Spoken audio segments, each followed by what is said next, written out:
एक गांव में जसवंत नाम का एक नौजवान रहता था। जसवंत बहुत ही गरीब था। उसका कोई परिवार नहीं था। वह अनाथ था। उसके पास संपत्ति के नाम पर केवल एक घर और एक गाय थी। जसवंत के पास खेती बाड़ी करने के लिए कोई जमीन नहीं थी। इसीलिए वह अपना गुजारा जंगल से लकड़ियां काटकर उन्हें बाजार में बेचकर करता था। इसी तरह से उसका गुजारा चल रहा था। लेकिन इतनी गरीबी होने के बावजूद भी जसवंत को परमात्मा से कोई शिकायत नहीं थी। जसवंत रोज सुबह जल्दी उठता और ओम नमः शिवाय का जाप शुरू करता। जसवंत महादेव को बहुत ही मानता था। गरीब होने के बावजूद भी वह लोगों की मदद जरूर करता और जितना हो सकता उनकी सेवा भी करता।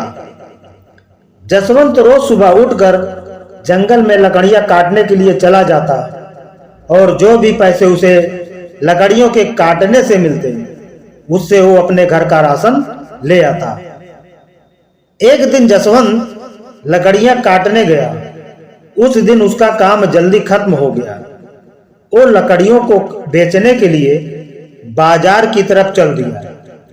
लेकिन उस दिन गर्मी बहुत ज्यादा थी। इसीलिए जसवंत का गला प्यास के कारण सूख गया।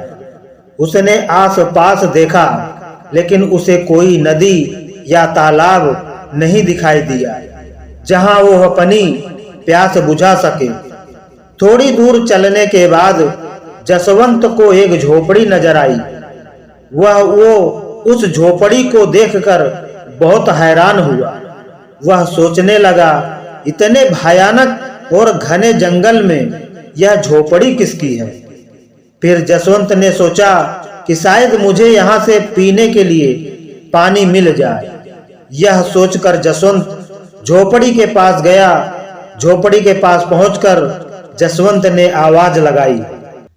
जसवंत की आवाज सुनकर एक लड़की झोपड़ी से बाहर आई। उसने जसवंत से पूछा, आप कौन हो और मुझे आवाज क्यों लगा रहे हो। जसवंत ने उससे कहा, मैं एक लकड़हारा हूं और मैं इस जंगल से लकड़ियां काट कर जा रहा था, लेकिन मुझे बहुत तेज प्यास लगी है। मुझे आपकी झोपड़ी नजर आई और मैंने सोचा शायद मुझे पीने को पानी मिल जाए। लड़की ने उससे कहा, आप रुको, मैं अभी आपके लिए पानी लेकर आती हूं। यह कहकर वह लड़की अंदर गई और जसवंत के लिए पानी लेकर बाहर आई।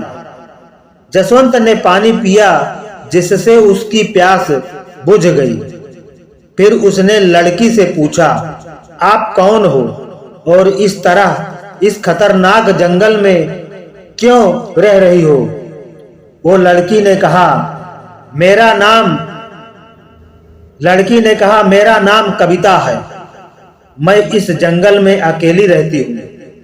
पहले मेरे साथ मेरे दादाजी भी रहते थे, लेकिन कुछ दिनों पहले उनकी मृत्यु हो गई। जसवंत ने उसकी बात सुनकर कहा, और तुम्हारे माता पिता कहाँ हैं? कविता ने कहा, जब मैं छोटी थी तभी मेरे माता पिता की मृत्यु हो गई थी। तब से मैं अपने दादाजी के साथ ही रहती थी, मगर अब वह भी मुझे छोड़ गए। जसवंत ने उसकी बात सुनकर कहा, तुम्हें अकेले इस जंगल में डर नहीं लगता? कविता ने कहा, नहीं, मुझे डर नहीं लगता।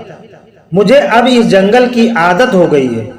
यहाँ रहते हुए मेरा आधा जीवन तो कट गया है, बाकी बचा हुआ भी कट जाएगा।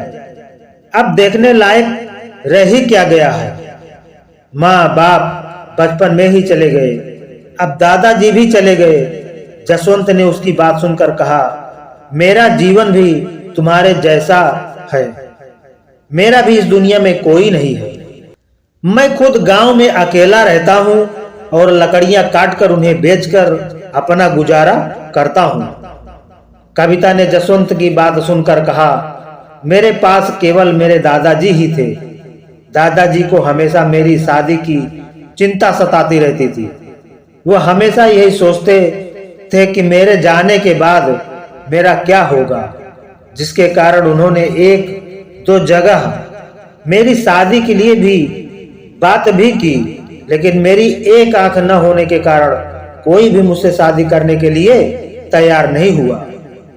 इसी दुख के कारण दादाजी यह दुनिया छोड़ गए। कविता की बात सुनकर जसवंत के मन में आया। उसने कविता से कहा, मैं तुमसे एक बात करना चाहता हूं, लेकिन वह बात करते हुए मुझे डर लग रहा है। कविता ने उसकी बात सुनकर कहा, ऐसी क्या बात है जो तुम इतना सोच रहे हो? तुम जो कुछ भी कहना चाहते हो साफ साफ बोलो। जसवंत ने हिम्मत करके कहा, क्या तुम मुझसे शादी करोगी? कविता ने एकदम चौंक कर पूछा, यह तुम क्या कह रहे हो? तब जसवंत बोला, तुम मुझे मना भी कर सकती हो। मैं सोच रहा था कि मेरा भी इस दुनिया में कोई नहीं है और तुम्हारा भी कोई नहीं है। हम दोनों ही इस दुनिया में अकेले हैं। परमात्मा के सिवाय हम दोनों का कोई नहीं है। हम दोनों साथ रहकर एक दूसरे के दुख बांट सकते हैं। हम एक दूसरे का सहारा बन सकते हैं। कविता ने उसकी बात सुनकर कहा, लेकिन तुम मुझसे ही शादी क्यों करना चाहते हो? मेरी तो एक आंख भी नहीं है और दूसरी आंख से भी मुझे कम दिखाई देता है। तो जसवंत ने कहा, मुझे इससे कोई फर्क नहीं पड़ता। तुम सिर्फ यह बताओ कि तुम मुझसे शादी करोगी कि नहीं। कविता ने थोड़ी देर सोचा और फिर शादी के लिए हाँ कर दी। उसके बाद जसवंत और कविता ने मंदिर में जाकर शादी कर ली। फिर उसके बाद जसवंत कविता को लेकर अपने घर आ गया। घर पहुंचकर जसवंत ने कविता से कहा, देखो यह मेरा छोटा सा घर है और यहाँ तुम्हारा स्वागत करने वाला कोई नहीं है, लेकिन तुम यह बात सोचकर दुखी मत होना और आज से यह बात याद रखना कि तुम ही इस घर की मालकिन हो और तुम्हें ही सब कुछ देखना है। जसवंत की शादी की बात पूरे गांव में फैल जाती है। खबर सुनते ही गांव वाले जसवंत के घर आते हैं और उसको आवाज लगाते हैं। जसवंत ने उसकी आवाज सुनकर कविता से कहा, लगता है इनको भी हमारी शादी की खबर लग गई है, इसलिए यह मिलने आए हैं। यह कहकर जसवंत बाहर चला गया। गांव वालों ने जसवंत से कहा, हम तो तुम्हें बहुत भोला भाला समझते थे, लेकिन तुम तो बहुत तेज निकले। अपनी शादी की खबर तक नहीं होने दी। जसवंत ने उनकी बात सुनकर कहा, अरे बाबा, यह सब इतनी जल्दी हुआ कि बताने तक का मौका नहीं मिला, और आपको मैं क्यों नहीं बताता? आप सभी तो मेरे परिवार जैसे हो। तभी एक औरत ने कहा, भैया वह सब तो ठीक है, लेकिन क्या हमें अपनी दुल्हन से नहीं मिलवाओगे? जसवंत ने कहा, क्यों नहीं, अभी बुलाता हूं। यह कहकर जसवंत ने कविता को आवाज लगाई और कहा, देखो बाहर तुमसे मिलने कौन आया है। जब कविता बाहर आई तो गांव वालों ने उसे देखकर चौंक गए। तभी एक लड़की ने कटाक्ष करते हुए पूछा, जसवंत भैया, इसकी एक आंख किसने फोड़ दी? क्या तुमने शादी से पहले लड़की देखी नहीं थी? और अगर तुम्हें शादी के लिए कोई लड़की नहीं मिल रही थी तो हमें बता देते, हम तुम्हारे लिए कोई अच्छी लड़की ढूंढ देते। कविता को चुप देखकर एक औरत बोली, मुझे तो यह आंधी के साथ साथ बहरी भी लगती है। अपनी इतनी बुराई सुनने के बाद भी वह चुपचाप खड़ी है। सभी गांव वाले कविता का मजाक उड़ाने लगे। गांव वालों की बात सुनकर जसवंत को गुस्सा आ गया। उसने कहा, मेरी पत्नी अंधी सही, लेकिन यहाँ तुम लोगों को किसने बुलाया है?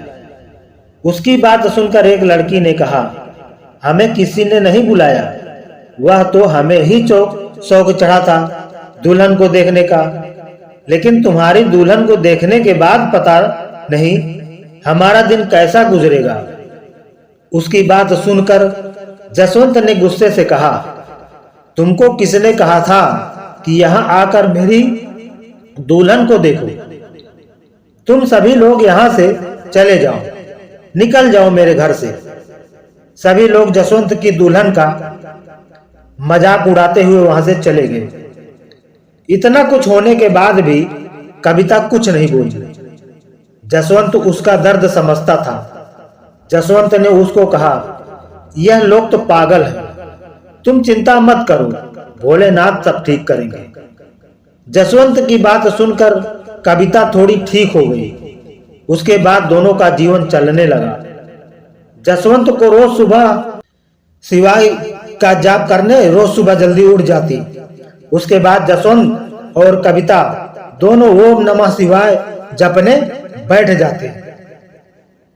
ओम नमः शिवाय का जाप करने से दोनों को बहुत शांति मिलती। इस तरह से उनका जीवन चलने लगा। एक दिन कविता ने जसवंत से कहा, तुम तैयार हो जाओ, तब तक मैं नदी से पानी लेकर आती हूँ। यह कहकर कविता पानी लेने चली गई। जब वह नदी पर पानी लेने पहुंची तो नदी पर गांव की कुछ औरतें खड़ी हुई थी, जो कविता को देखकर उसका मजाक उड़ाने लगी और कहने लगी, आज इसको ऐसा सबक सिखाएंगे कि अगली बार यह पानी लेने के बारे में भी सोचेगी भी नहीं। फिर सभी औरतें आपस में मिलकर उसके अंधेपन का मजाक उड़ाने लगी, लेकिन कविता ने उनकी बातों का कोई जवाब नहीं दिया और चुपचाप खड़ी उनकी बातें सुनती रही। फिर जब बहुत देर हो गई तो उन औरतों ने कविता को पानी तक भरने नहीं दिया। कविता चुपचाप घर वापस चली गई। जब वह घर पहुंची तो जसवंत ने उसके खाली मटके को देखकर पूछा, तुम तो पानी भरने गई थी, फिर तुम्हारा मटका बिल्कुल खाली क्यों है? तुम पानी भरकर क्यों नहीं लाई? कविता कुछ बोले बिना घर के अंदर चली गई। जसवंत भी उसके पीछे पीछे घर के अंदर गया। फिर उसने कविता से पूछा, क्या हुआ? तब कविता ने कहा, जब मैं नदी पर पानी भरने गई तो गांव की औरतों ने वहां भी मेरा मजाक उड़ाया। जसवंत को उसकी बात सुनकर गुस्सा आ गया। वह उनसे लड़ने के लिए जाने लगा, लेकिन कविता ने उसे जाने से रोक दिया। तब जसवंत ने कहा, मैंने तो तुमसे शादी इसलिए की थी कि तुम्हारा जीवन सुखी हो जाएगा, पर मुझे पता नहीं था कि गांव वाले इतने नीचे गिर जाएंगे जो किसी की मजबूरी न समझते हुए उसका मजाक उड़ाएंगे। कविता ने उसकी बात सुनकर कहा, तुम क्यों परेशान होते हो? इसमें तुम्हारी क्या गलती है? गलती तो मेरे पिछले जन्म के कर्मों की है, जो मुझे यह सब कुछ भोगना पड़ रहा है। जसवंत ने उसकी बात सुनकर कहा, तुम परेशान मत हो, भोलेनाथ सब ठीक करेंगे। उसके बाद जसवंत ने कुछ सोचा और फिर कविता से कहा, अब हम इस गांव में नहीं रहेंगे, हम इस गांव को छोड़ देंगे और शहर में जाकर रहेंगे। वहां मुझे कोई ना कोई काम तो मिल ही जाएगा। कविता ने उसकी बात सुनकर कहा, फिर यहाँ हमारे घर बार का क्या होगा और हमारी गाय का ख्याल कौन रखेगा? जसवंत ने कहा, तुम उसकी चिंता मत करो, पास वाले गांव में मेरा एक दोस्त है जो अपनी गाय को ले जाएगा। अब तुम ज्यादा मत सोचो, अपने पास जो थोड़ा बहुत सामान है उसको साथ ले लो, फिर हम यहाँ से चलते हैं। हम आज रात को ही यहाँ से चलेंगे। रात के समय जसवंत और कविता सिर पर पोटली रखकर गांव से बाहर जाने लगी। तभी अचानक से उन्हें सामने एक महात्मा जी बैठे हुए नजर आए। महात्मा के चेहरे पर बहुत तेज था। जसवंत और कविता ने उन्हें देखकर उनके चरणों में माथा टेका और उनके सामने हाथ जोड़कर बैठ गए। जसवंत ने पूछा, गुरुजी, आप कौन हैं और इस भयानक जंगल में क्या कर रहे हैं? महात्मा ने उनकी बात का कोई जवाब नहीं दिया और उनसे पूछा, दोनों इतनी रात में जा रहे हो? तब जसवंत ने महात्मा को सारी बात बताई। जसवंत की बात सुनकर महात्मा ने कहा, तुम अपने महादेव पर विश्वास रखो और एक दिन यहाँ मेरे पास रहो, महादेव सब ठीक करेंगे। जसवंत और कविता ने कुछ देर सोचा और फिर दोनों रुकने के लिए तैयार हो गए। जहां पर महात्मा बैठे हुए थे उनके पीछे ही महात्मा की झोपड़ी थी। महात्मा ने उन दोनों को वहां सोने के लिए कहा। तब जसवंत और कविता ने पूछा कि लेकिन महात्मा जी, आप नहीं सोएंगे? तो महात्मा ने जवाब दिया, तुम मेरी चिंता मत करो, तुम अंदर जाकर सो जाओ और सुबह नित्य नेम करने के बाद मेरे पास आना। महात्मा का आदेश मानकर जसवंत और कविता अंदर सोने के लिए चले गए। सुबह 5 बजे जसवंत और कविता उठे और महादेव का नाम जपने लगे। अपना नित्य नेम पूरा करने के बाद दोनों महात्मा के पास बाहर आए। महात्मा बैठे उनका इंतजार कर रहे थे। दोनों ने महात्मा को प्रणाम किया। महात्मा ने कविता से कहा, बेटा, सामने जो नदी है, तुम भोलेनाथ का नाम लेकर उसमें स्नान करके आओ। कविता महात्मा की बात मानकर नदी के पास चली गई और ओम नमः शिवाय जपती हुई नदी में उतर गई। जब उसने पानी में डुबकी लगाई और उसके बाद बाहर आई तो वह जोर जोर से जसवंत को आवाज देने लगी। जसवंत कविता की बात सुनकर दौड़कर उसके पास पहुंचा। कविता ने खुशी खुशी जसवंत से कहा, देखो मेरी आंखों की रोशनी वापस आ गई है। लेकिन जब उसने ध्यान से देखा तो उसे जसवंत को उसकी बात पर विश्वास नहीं हुआ। विश्वास हो गया कि कविता ठीक कह रही है, लेकिन इस चमत्कार के बारे में जसवंत और कविता को कुछ समझ में नहीं आया। यह बात जानने के लिए दोनों वापस महात्मा के पास गए, लेकिन जब दोनों वापस पहुंचे तो वहां पर ना तो वह महात्मा थे और ना ही झोपड़ी। दोनों यह देखकर चकरा गए, लेकिन दोनों नाम जपने वाले थे, इसलिए वह समझ गए कि यह जो चमत्कार हुआ है वह सब महादेव का नाम जपने से हुआ है। जसवंत तो इस बात पर पहले ही बहुत विश्वास करता था, लेकिन अब कविता को भी महादेव के ऊपर पूरा विश्वास हो गया। उसके बाद जसवंत और कविता दोनों शहर में चले गए। महादेव की कृपा से जसवंत को काम भी मिल गया। जसवंत बहुत ही मेहनती और ईमानदार था, इसीलिए कुछ समय के अंदर ही उसकी गरीबी दूर हो गई। दोस्तों, यह कहानी सिर्फ कहानी नहीं बल्कि हमें बहुत कुछ सिखाती है। यह कहानी हमें यह सिखाती है कि हमें परमात्मा के ऊपर हमेशा विश्वास रखना चाहिए और उसी के अनुसार चलना चाहिए। अगर हम ऐसा करेंगे तो महादेव हमारे घर में कभी कोई चीज की कमी नहीं रहने देंगे। इसीलिए हमें आज से ही महादेव का नाम जपना शुरू कर देना चाहिए। दोस्तों, अगर आपको यह कहानी पसंद आई हो तो वीडियो को लाइक करके कमेंट में ओम नमः शिवाय जरूर लिखें। धन्यवाद।